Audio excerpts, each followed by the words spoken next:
Жазушы Оралхан Бөкей. Тортай менен Ақбозат әңгімесін тыңдаймыз.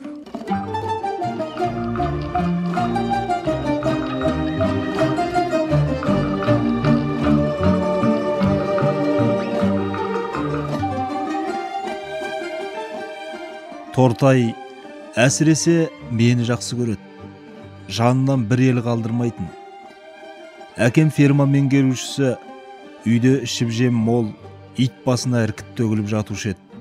Шешемнің қолынан бір, жолынан екі алып, әр күн сайын Тортайға таситынмын. Ол мен алдап, тамақ үшін дос болмайтын. Қайта, мен аш жүргенім жоқ. Әкеле берме деп ұрсатынды. Өз бейілмен көңіл қошы болмаса, ләм деп аузын ашпайтын. Әрі құлағы қақас еститін болған соң, әңгімеге зауқы бола бермейтін. Тек менімен ғана оңаша сәттерде ағыл тегіл әңгіме құрушы еді.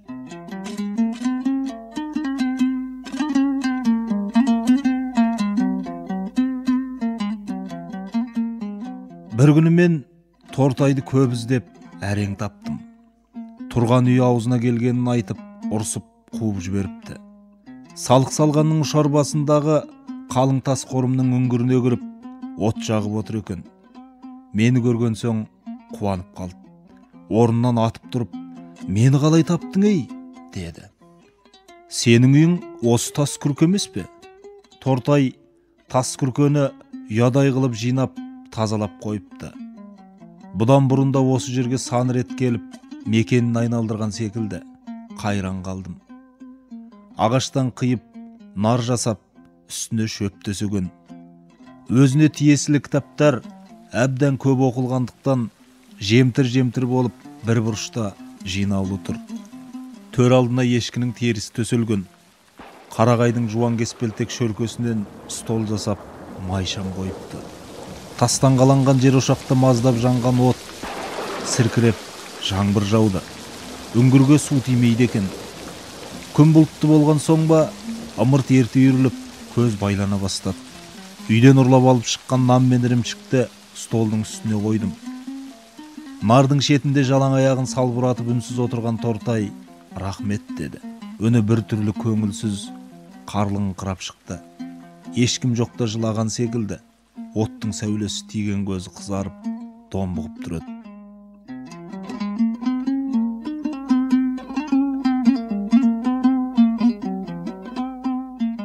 Әке шешеңіз деп жүрер, үйіңе қайт, қорықсаң мен шығарып салайын деді Тортай. Әке шешең деген сөзді қырсығып айтқандай болды. Әке шешемнің тірі жер басып жүргенінде мен кінәлемес едім. Сенің жаныңа жата кетсем қайтеді, дедім оттың шаласын ысырып. Қайтасың, деді ол мізбақпай. Мен бүгін оны мүлдем танымай отырмын. Қайтасың.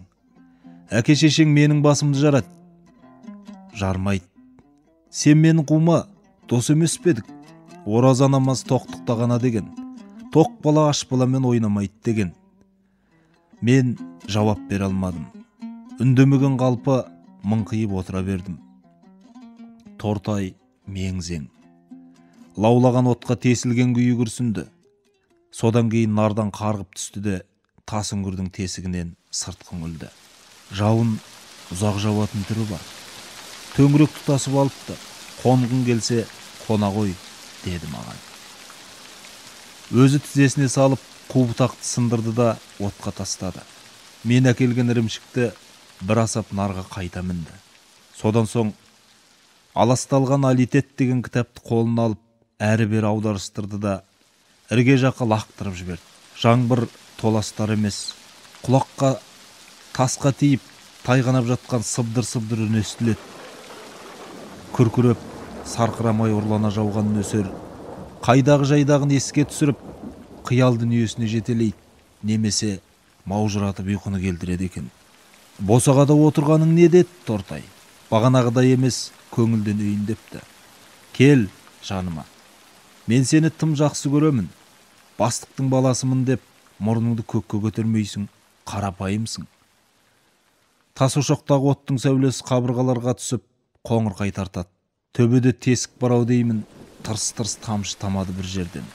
Біз ертекті ескі дүниеде отырғанда едік. Менің кеңсірігім ашып, бір түрлі жылағым келді. Тортай дедім. Ау, деді. Әңгіме не ертек айтшы? Баяғыда бір жетім бала болыпты деп бастады. Баяғыда бір жетім бала болыпты. Ары қарай күңгір көбір сыбыр ертекке айналды. Бүгінде менің есімде Тортай айтқан ертектің көбі қалмаған. Тіпті сол арманшыл баланың өзінді ұмытқандай едім. Тек баяғыда бір жетім бала болып деп басталушы еді. Ал қалай аяқталатынын білмеймін. Мүлдем есімде жоқ.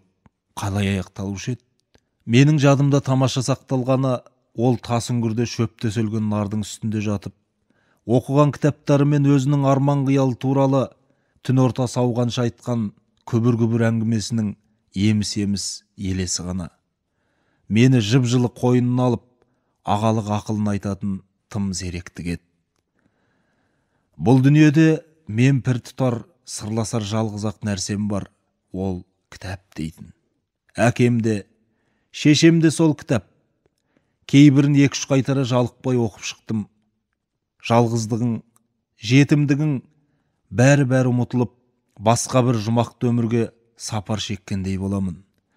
Әттең, жағдай келсе, оқуымды одан әрі жалғастырып, Алматыға аттанар едім. Шынымды айтайыншы, кітап жазып, жазушы болғым келеді. Ақ жауын сіркіреп тұр. Тас ошақтағы от қоламталанып, үңгірдің ішіне қорқыныш ұялап, қараңғылана бастаған. Тортай әлі сөйлеп жатыр. Арманы таусылар емес. Демі құлағымның түбіне жып-жылы болып сезіледі. Ептеп қытықтайды. Мен үнсіз тыңдай беремін. Әлде тоңазғаннан, әлде қорқыныштан Тортайдың бауырына тығыла түсемін.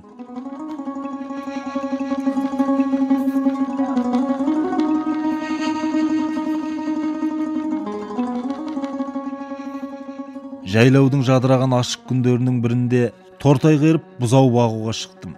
Мені керіккеннің ермегі сықылдеді. Тас шоқының шарбасына дейін бұзауларды өргізіп бардық та еркіне қоя бердік. Өйткені 4 аяқты мал бұл жерден ұзап ешқайда кете алмайтын. Биіктеген сайын қалың барақ орман таусылып, таудың тас төбесі басталатын.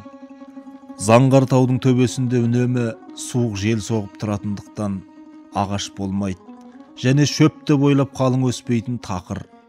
Жазды күндер үнемі сезіміңді сергітер майда лебесіп тұрар еді.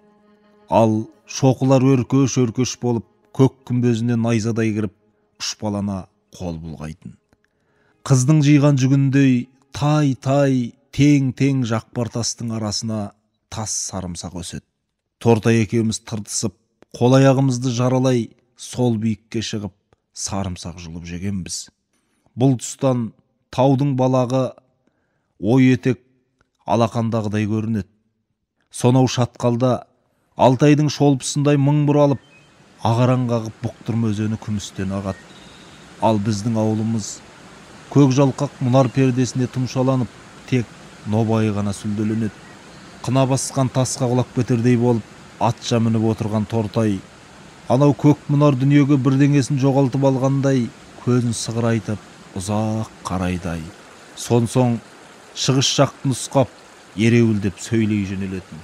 Ей, дейтін маған танау делдейіп. Егер осы тұрған жерімізден тұп-тура шығысқа тартып кетсек, қайда барар едік? Білемісің? Мен иығымды көтеремін. Білмейсің. Монғолиядан бірақ шығар едік. Сен болмасаң, мен жүре беруден әсте шаршамас та қорықпас дедім. Рас айтамын. Монғолияға барар едік.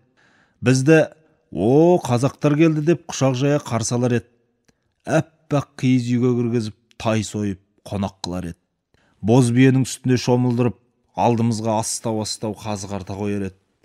Шеріміз алдымызда, ішпесіміз артымызда, қымызға қызыңқырап шәнейіп жатқанда, ақ отаудың есігін ептеп ашып, ай мен күндей қос ару кірсе, әттең дүние-ай. Армансыз күліп ойнасақ, содан соң екеумізге 2 ақ боз ат мінгізіп, әлгі 2 сұлу қызды алдымызға өңгеріп елге қайтсақ. Алдымыздан ферманың бүкіл сиыры, бұзауы, түйесі, барлық адамдар қақ жарылып қарсы алып, шулап, соңымыздан ерсе, әттең дүние-ай. Мұндай рақаттан кейін өліп ақ кетсең, не арман? Тортай көзі жайнап, астындағы жақпар тасты тебініп қалғанда, ар жағындағы шатқалға құлақ бітеді екен деп зәре отым қалмайды. Ақбозат демекші, түнде түсімде көк-өгізім арғымақ болып, жер тарып кісінеп тұр. Оны екен деп, бұзауларымен бірге кәперсіз оттап жүрген өгізіне күн сап қарады. Тортай, сен түбі сол Ақбозатқа мінесің дедім мен шын көңіліммен. Қайдан, деді ол тастан тасқа секіріп, төменге түсіп бара жатып. Қайдан білейін? Әкем марқұмның тақымы Қотыртайға тимей кетіп еді. Қайдан білейін? Күз жақындап, фермадағы барлық бала жайлаудан ауылға оқуға аттанғанда, тау басында бұзау бағып жападан жалғыз Тортай ғана қалған. Әрине, мен оны қимадым, қиналдым. Өзіммен бірге ала кететін шаманың жоқтығына жыным келді. Кетерімде ол маған ең сүйікті кітабын сыйлап тұрып, мен үшін оқы. Бәлкім мен алмаған Ақбозатқа сен мінерсің. Сенің өз Ақбозатың бар емес пе? Жоқ, менің маңдайыма көк өгіз жазылған. Онда мен Ақбозатымды саған сыйға тартамын.